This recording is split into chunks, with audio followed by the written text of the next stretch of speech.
you would find. Yeah, I'm just correct. You get me? I told you I'm not an expert. I told them that already. I don't know nothing, but I just something that I know about. And I discard it. So we didn't discard it. We're stating that the issue. Yes, you don't have anything from the time of Muhammad. The first 100 years. No, well, the Muhammad didn't live for 100 years. No, I'm just saying so the first 100 years nothing, of his death.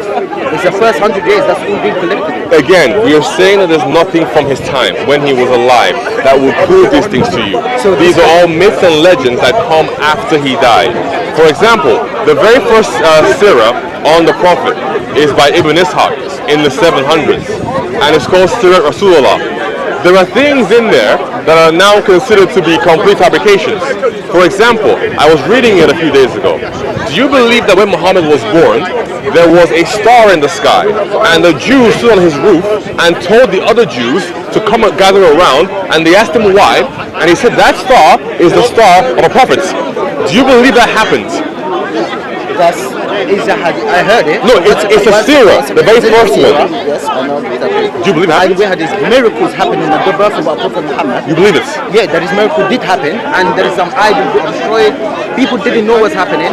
The sky, the musician at the time, they used to make certain sort of magic to go and hear certain things, and the sky's blocked. So I do believe in that, yes. Okay. Because it's authentic. All records of this come from 100 years after he died. I'm not telling that because remember, I know that you're a Christian, and majority of things you did is 200 and things like that after. So what made you believe this thing is true, and the Muslim in the first 100 years are not true? So the Gospels are all written in the first 60 years. Cool. Do you have it? Huh? Do you have it? Absolutely, that's the Gospel that we have today. Are you asking for the original copies? Yes, the original copy. Okay. Do you know who wrote the Bible? Okay. Yes, we do. There's about 40 authors. So why in the Bible? I can name it for you. Huh? They don't know the Bible. No. That's not accurate at all. In the Bible. In Christianity, we know, we've had from church history, we are aware of the people who wrote the books in the Old Testament, and we've always been aware of who wrote the books in the New Testament. But the so, when it comes to Gospels are numerous, I see that. Sorry? Like no one knows who they are. You've read one article, but I would encourage you to go and look into Christian history and find out. Thank you. So why did you dig deeper in Islamic history? That's the problem, right? Because Islamic history says that these things came 100 years afterwards. Well, that's what I'm saying for the Gospels. And you also just told me. Do you know how tribe works? 1 second. Do you know how tribe works? For a moment. You told me just now that the things that are in the New Testament have anonymous authors, right? However, every single thing that you have, for example, your entire Quran is anonymous. Like, who wrote Surah Al-Jinn? Who wrote Surah Al-Baqarah? Who wrote Surah Sad? Who is the author of these books? You don't know. Angel Gabriel is to come in Ramadan and recycle the word of God to our Prophet Muhammad. But that he's not the author because you believe he couldn't write despite Surah Al-Bukhari 114 saying he could write. Sorry, Mama, you let me take it one by one. The author is right. Because when you say that, you believe the whole of the New Testament, that majority of them written by someone. One second, Paul, he said he's just being inspired by God. He didn't see him. He could have saw the devil. But I'm not telling Paul is the actual writer. Muhammad isn't the writer. Did he see Jesus? He saw Jesus in the vision.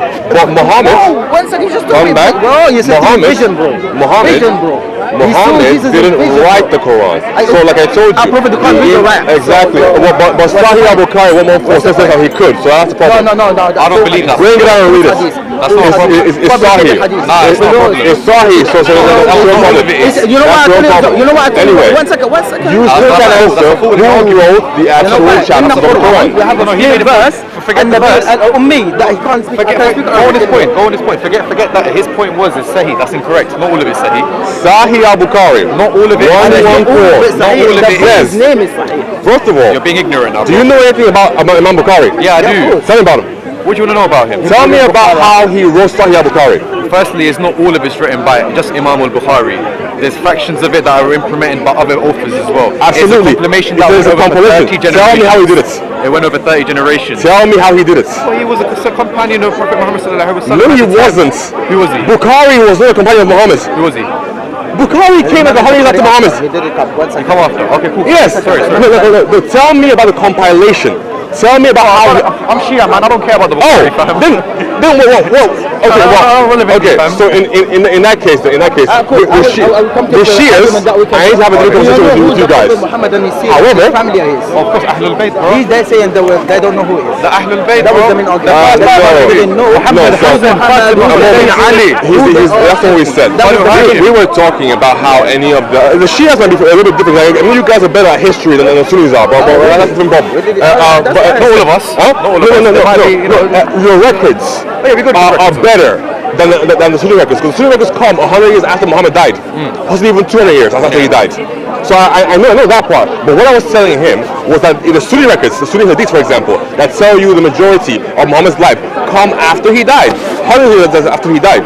So that's what we're arguing about. And then we're talking about contemporary evidence. So for example, the first story about him, if you believe in like Ibn Shaq and Surah Rasulullah, that was written 100 years after he died. It wasn't. don't believe in this half. But let's go. That's the point. Exactly. What is your earliest Sirah? It comes straight after the death By whom? Imam Ali. Okay, well, that's a different argument. So, but he's Sunni. One So, second. What told you that I don't believe in Imam Ali? Alayhi salam. do you believe that Imam Ali wrote the first Sirah I'm not Muhammad? saying that he was in the first He was in the people first there, people. and he was right, He was and the first. I take him as a source of belief. He was born in the Kaaba. You believe that he wrote the first Sirah? Because that I'm going to say I don't believe in Imam Ali. No, I do. So you believe that Ali wrote the first Sirah? Of course I do. And I bet all of them. What is your point? Awesome. Because you know So, the problem. whatever it says, brothers, at least I believe in you and Allah subhanahu wa so that would mean, my friend, that whatever Ali said about Muhammad is truer than whatever Ibn Ishaq said. Okay? That's no relevance for me. One last point. If he agrees that Ali wrote the first Sirah I Muhammad, didn't agree that. you did agree. I did. You did agree. I didn't agree. You did agree. What did I say to you from the beginning? You agreed to this stuff now. I'm saying. Okay, that's fine. My friend. Anyway. Sorry, brother. Sorry. Hello? You know, that's fine. You agreed. Huh?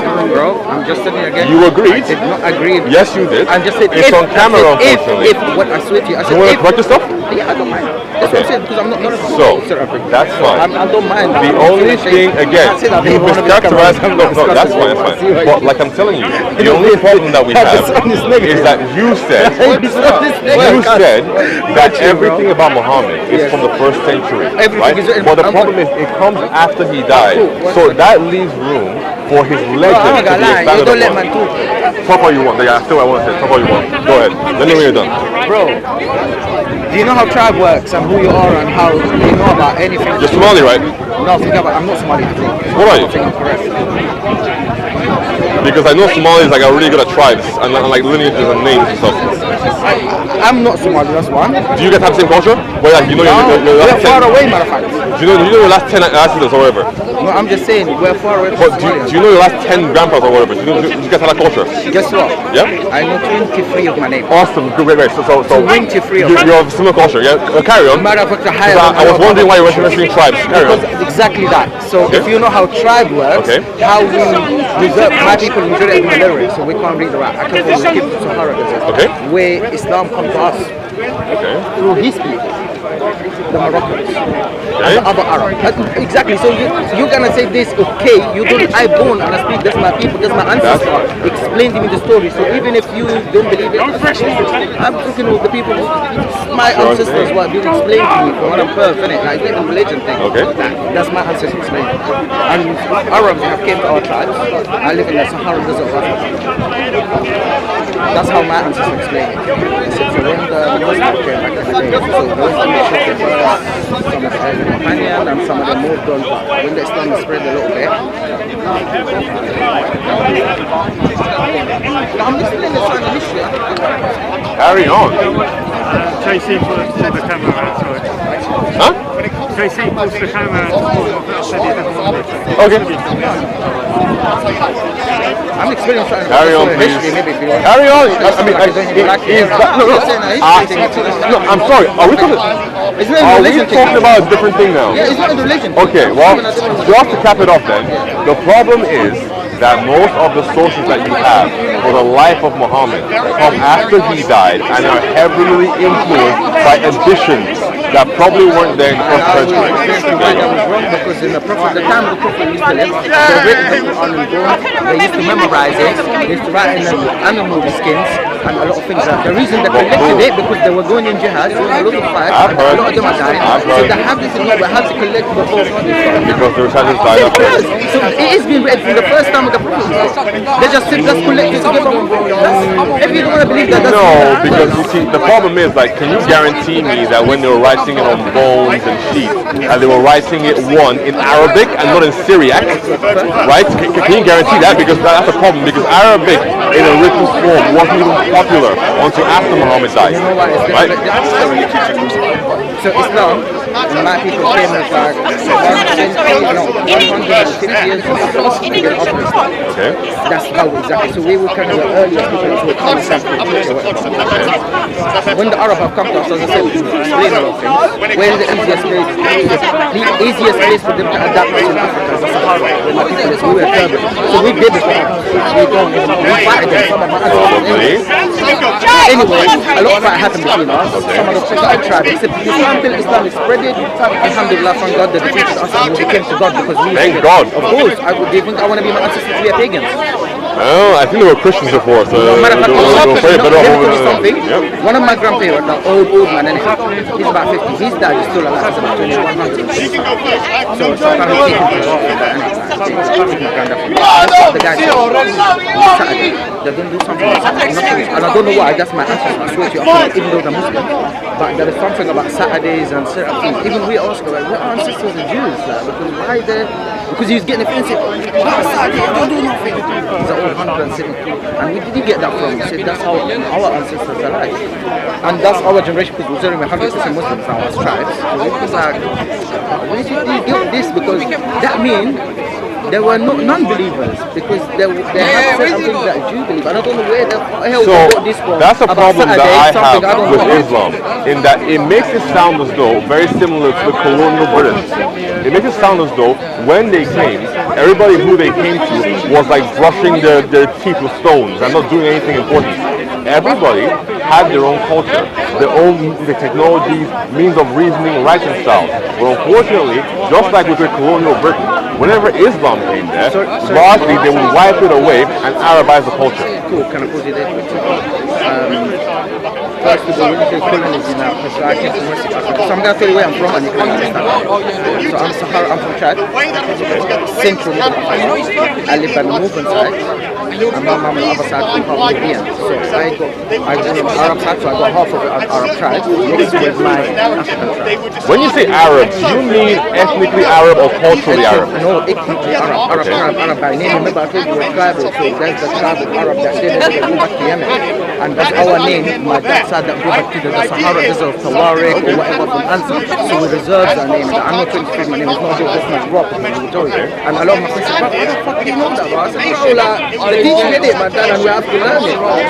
So that was fine, but when it's not, as I said, a lot of things we do in my culture, we can't explain it because it's gone now, we're almost 100%, so we don't know why our forefathers used to do certain, especially Sabbath. They don't and up till now, the Sahara, some old man, I told them Saturday, they're sitting at home, there is nothing. We think maybe our ancestors used to be Jews, I don't think we could be Christian, because they came in Ethiopia. We don't know. What we know, we accepted Islam. Christians since the first century, yeah? Wait, I believe, I'm not going to say, regardless I will thank God because we still not pagans as other tribes. Like, we have still believing in God and ourselves. Pagan tribes, what happened to them? Because I'm telling you something. Majority of people said the slavery and that, even though it happened to Muslim tribes in West Africa as well.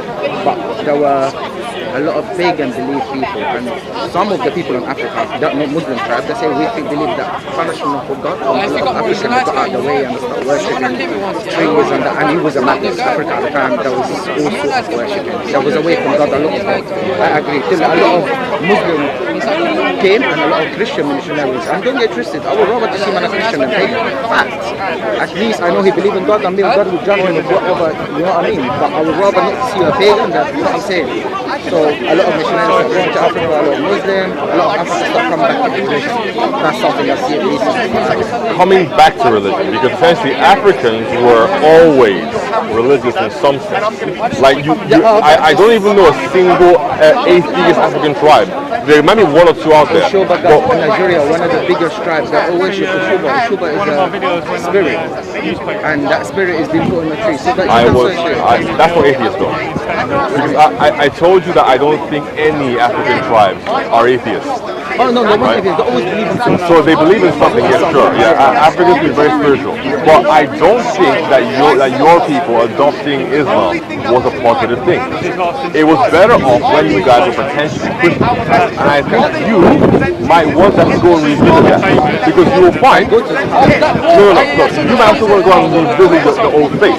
Because today, for example, is Easter. We believe as Christians in the resurrection.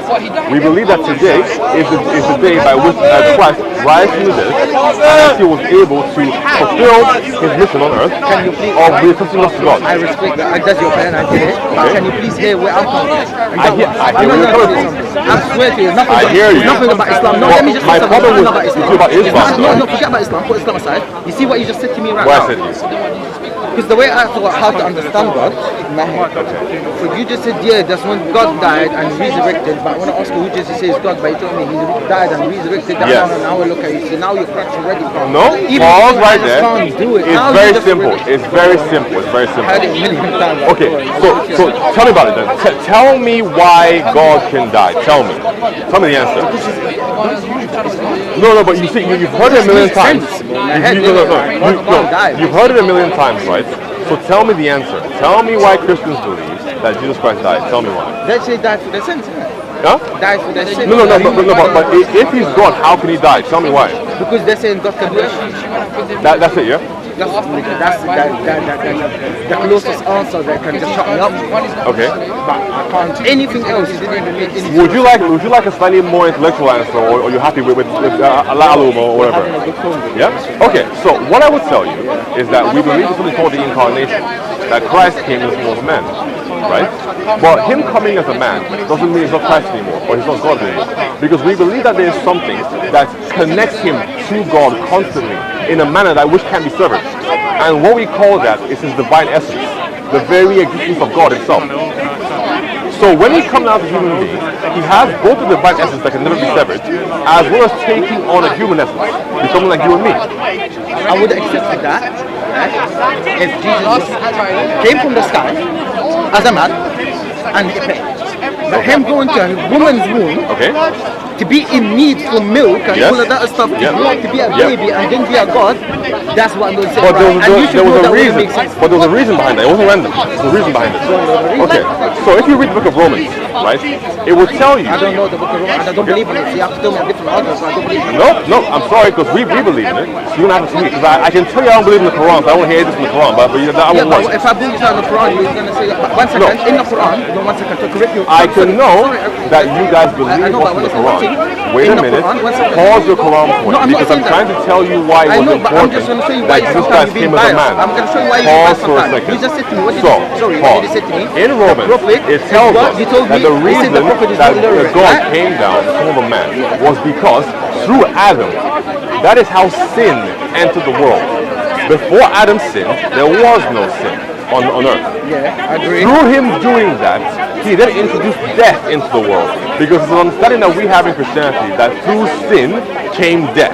Before there was sin, there was no death, and the original plan of God was for man to not die. So because sin and death came into the world through a man, those two things had to be conquered also by a man. Which is why it was important that Jesus Christ came down as a man. In the Quran, I never read the Bible. The Quran, raise the Quran point. I'm not saying that when God will destroy, and that's in the Bible. I know many stories about many cities disobey God. No, you can simply just destroy them. And they're all gone. Matter of fact, sorry, My simple answer is, 1 second. do you want to be destroyed? I don't. I'm not saying, So that's why it's important. In the Bible, one of them saying about killing the babies and the donkey. And I was even that donkey didn't make sense to me. I don't know why the donkey. I get everything else because God done it. Why they mention the donkey, which didn't add up to me about school, innit? We'll go with it. That's what it's written, innit? So you have a problem with killing donkeys. Of course I have a problem with it. What the bloody donkey do? Okay, all right. So two things there. So I'm surprised. Are you like a PETA activist or something? Why are you more concerned about a donkey dying? I'm not saying the donkey. than human beings. I'm not saying. I said. You know why? Because in the Quran, no Surah and Surah, God destroy innit. Like, He didn't tell us to kill baby, but I know when He destroys something, that means everything goes. Yes, and So I'm not have a donkeys too. problem. Yeah, but why in that history that added the donkey? But I could have said God destroy it. But He whatever So He it's was an writing account. it. Yeah, cool. I heard that. So donkeys have value in the ancient Every world. other animal have value. Donkeys have value in the ancient world. Other animals They're called like beasts of labor. They provide meat, milk, and also are able to carry it. So they're a lot more useful than a horse or a camel or a cow, right? So if people view them as being useful and important in some regards, and God wants to destroy things, it makes sense that don't call it trouble. Don't call it trouble today. That we don't know anything about I can tell you some people what I know everything about it's been written through his time, through bones, memorizing Same as Jesus, they believe same as Jesus. Yeah. He said 6 years. That's the first manuscript that was 6 years, right? The Gospels are all written within 60 years. No, they're not sure even 60. Some say 70, some 50. No, listen to it. I said within 60. But then unfortunately, everything you have for the Surahs and the Quran come like 20 years afterwards. So that's a problem. Hey, Suraj, answer me a question. What is the oldest complete Quran? Because I was looking for that, I couldn't find it. The oldest one that has 114 chapters. What's the oldest one? What do you mean? So like, what is the oldest Quran copy that has 114 chapters? All of them have No. Like the that one. No, that one's not 114. It doesn't. Like From the first what is the oldest like Quranic manuscript, right? That comes with all 114 the one Osman that we have today. Uthman Mushaif, the Mushaif of Uthman. It's 400. It's 114. We know that the Jews never believed in a Messiah. Wait. Okay, all right. Brother, I was asking a different question. Can I come back to you? Is that okay? Yeah. What's your name? David. David. Yeah. I know Shias are a little bit different in what they believe. So. Shias, what makes you think of a Shia? What makes you think of a Shia? Homeboy told me you're a Shia. But I know you guys do like a little bit different stuff. But I can tell you about it afterwards. Gentlemen, he's a Muslim, he's a Sunni. I'm a Christian. Bro, you keep saying Sunni. We believe Allah's one. We believe our Prophet Muhammad is one. One second. But Our then, Prophet is one. when I say Abu Bakr or Ali, then everything breaks down, right? Right now, he will disagree what God is with you. What? You will say Jesus God. He will say no, he's not. One second. I can't disagree with that with him. Wait, what? Sorry? I can bring you a Christian right now. He will say to you, Jesus is not God, and you will have a discussion. Because both of you lot can disagree who God is. Okay, so in the same way, I can ask you, does Allah have hands? He'll say no, you'll say yes. See, boom. Very easy. Yeah. No. Actually, Sunnis don't believe that. No, you're wrong. We all do believe that. We agree with what Allah said. My friends, instead of us having... I agree with you, I agree. Allah doesn't have hands. I agree. Like Allah says in the Quran, if you're blind in this world, you'll be blind in the next. Do you literally know your hearts are blind? I know that you Shias, right? So I also see that you Shias are more sensible, in my opinion, than these guys, right? Obviously, bro, like, we still love that they are brothers in faith. We feel like they've been misguided, they follow the wrong channel. That's fine. Actually, I want to talk about that if you don't mind. Yeah, I don't mind. Brother, are we done? Alright, we can have a next time. Cool. I respect your opinion. No worries.